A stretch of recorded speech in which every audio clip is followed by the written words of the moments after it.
नमस्कार साथीहरू, आजको यस भिडियोमा हामी कुरा गर्नेछौँ नेपालमा सबैभन्दा धेरै हिट फिल्म कुन नायकले दिनुभएको छ र उहाँहरूको पहिलो चलचित्र कुन थियो। यी सम्पूर्ण कुराहरूको बारेमा आजको यस भिडियोमा चर्चा गर्नेछौँ। भिडियोलाई अन्तिमसम्म हेरेर साथ दिनुहोला। यदि तपाईँ च्यानलमा नयाँ हुनुहुन्छ भने च्यानललाई सब्सक्राइब पनि गरिदिनु होला र भिडियोलाई मन परेमा लाइक, कमेन्ट र सेयर गर्न पनि नबिर्सिनु होला। र नम्बर 10 मा हुनुहुन्छ भुवन केसी। भुवन केसीको जन्म चाहिँ 2013 असोज 2 गते काठमाडौँ जिल्लामा भएको थियो। उहाँको पहिलो चलचित्र चाहिँ जुनी नामक चलचित्रबाट नेपाली चलचित्र क्षेत्रमा उहाँले डेब्यु गर्नु भएको थियो। उहाँका सफल मानिएका चलचित्रहरू 3 घुम्ती, म तिमीबिना मरिहाल्छु, करोडपति, सुपरस्टार आदि आदि मानिन्छन्। उहाँले लगभग 100 भन्दा बढी सिनेमामा काम गरेर 30 भन्दा बढी सिनेमा हिट दिनुभएको छ र हाम्रो भिडियोको लिस्टको नम्बर 10 मा हुनुहुन्छ। नम्बर 9 मा हुनुहुन्छ विराज भट्ट। विराज भट्टको जन्म चाहिँ 2028 पुस 7 गते धनगढी जिल्लामा भएको थियो।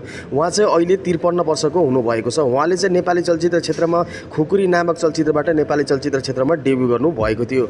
उहाँका सफल मानिएका चलचित्रहरू खलनायक, बाटुली, दादागिरी, हिम्मत, किस्मत आदि आदि मानिन्छन्। उहाँले चाहिँ नेपाली चलचित्र क्षेत्रमा लगभग 80 भन्दा बढी सिनेमामा काम गरिसक्नु भएको छ र 80 वटा फिल्म खेलेर उहाँले 40 भन्दा बढी सिनेमाहरू हिट दिनुभएको छ र हाम्रो भिडियोको लिस्टको नम्बर 9 मा पर्नु भएको छ।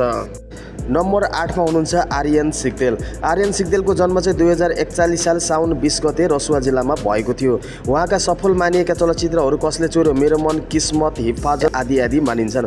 उहाँले नेपाली चलचित्र क्षेत्रमा किस्मत नामक चलचित्रबाट नेपाली चलचित्र क्षेत्रमा डेब्यु गर्नु भएको थियो। उहाँले करिब 30 प्लस चलचित्रमा काम गरिसक्नु भएको छ र 30 वटा चलचित्र खेलेर उहाँले 10 भन्दा बढी सिनेमाहरू हिट दिनुभएको छ र हाम्रो लिस्टको नम्बर 8 मा पर्नु भएको छ।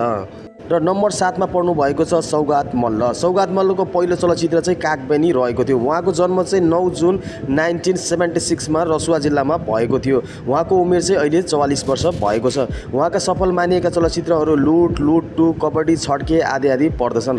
उहाँले नेपाली चलचित्र क्षेत्रमा लगभग 40 भन्दा बढी सिनेमामा काम गरिसक्नु भएको छ र 40 वटा फिल्म खेलेर उहाँले लगभग 20 भन्दा बढी सिनेमाहरू हिट दिनुभएको छ र हाम्रो भिडियोको लिस्टको नम्बर 7 मा पर्नु भएको छ। र नम्बर 6 मा हुनुहुन्छ नायक प्रदीप खड्का। प्रदीप खड्काको जन्म चाहिँ 1991 मार्च 10 मा ललितपुर जिल्लामा भएको थियो। उहाँले चाहिँ नेपाली चलचित्र क्षेत्रमा स्क्याप नामक चलचित्रबाट डेब्यु गर्नु भएको थियो। उहाँका सफल मानिएका चलचित्रहरू प्रेम गीत 1, प्रेम गीत 2, प्रेम गीत 3, पुजार सार्की आदि आदि मानिन्छन्। उहाँले चाहिँ लगभग 12 भन्दा बढी सिनेमामा काम गरिसक्नु भएको छ र 12 वटा सिनेमामा काम गरेर लगभग 6 भन्दा बढी सिनेमाहरू हिट पनि दिइसक्नु भएको छ र हाम्रो भिडियोको लिस्टको नम्बर 6 मा पर्नु भएको छ। र नम्बर 5 मा हुनुहुन्छ अनमोल केसी। अनमोल केसीको जन्म चाहिँ 2050 चैत्र 17 गते काठमाडौँ जिल्लामा भएको थियो। उहाँ चाहिँ अहिले 30 वर्षको हुनुभएको छ। उहाँको पहिलो चलचित्र होस्टेल नामक चलचित्रबाट नेपाली चलचित्र क्षेत्रमा उहाँले डेब्यु गर्नु भएको थियो। उहाँका सफल मानिएका चलचित्रहरू जेरी, ड्रिम्स, होस्टेल, फर्की फर्की आदि आदि मानिन्छन्। उहाँले चाहिँ लगभग 10 वटा चलचित्र खेलेर नेपाली चलचित्र क्षेत्रमा लगभग 7 भन्दा बढी सिनेमाहरू उहाँले हिट दिनुभएको छ र हाम्रो लिस्टको नम्बर 5 मा पर्नु भएको छ। पर्नु भएको छ नायक दयाङ राई। दयाङ राईको जन्म चाहिँ 2037 वैशाख 9 गते भोजपुर जिल्लामा भएको थियो। उहाँले चाहिँ नेपाली चलचित्र क्षेत्रमा मेरो एउटा साथी छ नामक चलचित्रबाट नेपाली चलचित्र क्षेत्रमा डेब्यु गर्नु भएको थियो। उहाँका सफल मानिएका चलचित्रहरू कबड्डी 4, जारी, लुट, लुट 2 आदि आदि मानिन्छन्। उहाँले नेपाली चलचित्र क्षेत्रमा लगभग 40 भन्दा बढी सिनेमा खेलेर 22 भन्दा बढी सिनेमाहरू हिट दिनुभएको छ र हाम्रो लिस्टको नम्बर 4 मा पर्नु भएको छ। 3 मा पर्नु भएको छ नायक निखिल उप्रेती। निखिल उप्रेतीको जन्म चाहिँ 2031 जेठ 3 गते सर्लाही जिल्लामा भएको थियो। उहाँको पहिलो चलचित्र पिञ्जडा नामक चलचित्रबाट नेपाली चलचित्र क्षेत्रमा उहाँले डेब्यु गर्नु भएको थियो। उहाँका सफल मानिएका चलचित्रहरू खलनायक, लुटेरा, दो बाटो, कर्मयोद्धा, धड्कन आदि आदि पर्दछन्। उहाँले लगभग नेपाली चलचित्र क्षेत्रमा 120 भन्दा बढी सिनेमा खेलेर 50 भन्दा बढी सिनेमाहरू उहाँले हिट दिनुभएको छ र हाम्रो लिस्टको नम्बर 3 मा पर्नु भएको छ।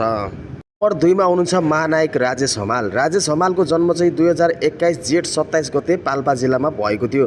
उहाँ चाहिँ अहिले 60 वर्ष पुगिसक्नु भएको छ। उहाँका सफल मानिएका चलचित्रहरू खलनायक, दादागिरी, हामी तीन भाइ, दो बाटो आदि आदि पर्दछन्। उहाँले लगभग 300 भन्दा बढी सिनेमामा काम गरिसक्नु भएको छ। लगभग 300 वटा फिल्ममा काम गरेर उहाँले 100 भन्दा बढी चलचित्रहरू हिट दिनुभएको छ र हाम्रो भिडियोको लिस्टको नम्बर 2 मा पर्नु भएको छ। जान्नुभन्दा पहिला यदि अहिलेसम्म पनि तपाईँले हाम्रो च्यानललाई सब्सक्राइब गर्नुभएको छ भने प्लिज सब्सक्राइब गरिदिनु होला।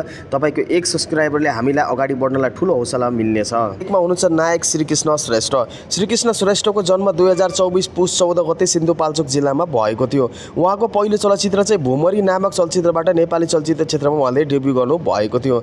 उहाँका सफल मानिएका चलचित्रहरू कहाँ भेटिएला, ए मेरो हजुर, गोर्खाली, कोहिनुर आदि आदि मानिन्छन्। उहाँले चाहिँ नेपाली चलचित्र क्षेत्रमा लगभग 100 भन्दा बढी सिनेमामा काम गरिसक्नु भएको छ र 100 भन्दा बढी सिनेमामा काम गरेर 80 भन्दा बढी सिनेमाहरू उहाँले हिट दिनुभएको छ र हाम्रो भिडियोको लिस्टको नम्बर 1 मा पर्नु भएको छ र यी सबै 10 वटा नायक मध्ये तपाईलाई मन पर्ने नायक को हुनुहुन्छ कमेन्टमा